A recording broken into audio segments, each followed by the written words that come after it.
अस्सलाम वालेकुम नाज़रीन। 100 न्यूज़ में भली कार डहर की में 100 न्यूज़ रिपोर्टर नौबत डहर मौजब डहर की में बलदियाती चूंड जो चाहे चुटो नौजवान चेहरा मैदान ते लथल।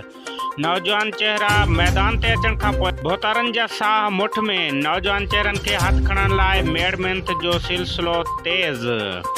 वार्ड नंबर 4 ते आज़ाद उम्मीदवार साईंदाद डहर जो मुख़्तलिफ़ इलाइक़नि में वार्ड दौरान ॻाल्हियूं। उन मौक़े ते वार्ड नंबर 4 जे बाशऊर अवाम डहर कानियूं शेख भुट्टा कोबर दाया मेंगवाड़ जोया महर राजड़ी हिंदू यंग माइनॉरिटी समेत पुण केतरनि बिरादरियुनि वार्ड नंबर 4 ते आज़ाद उम्मीदवार साईंदाद डहर जी मुकमिल हिमायत कंदे पुराणनि चेहरनि खे रिजेक्ट करे छॾियो ऐं साईंदाद जो साथ ॾियण जो ऐलान। उन मौक़े ते साहिब ॾिनो डहर धणी बख्श महर मुकेश जी मौलवी शरीफ शेख ज़ाकिर डहर ऐं ॿियनि ॻाल्हाईंदे चयो त मुखालिफ़ भली कहिड़ा बि हरबा हलाइनि जेके बेदाग ऐं साफ़ आहिनि उन्हनि उम्मीदवारनि खे वोट ॾिबो।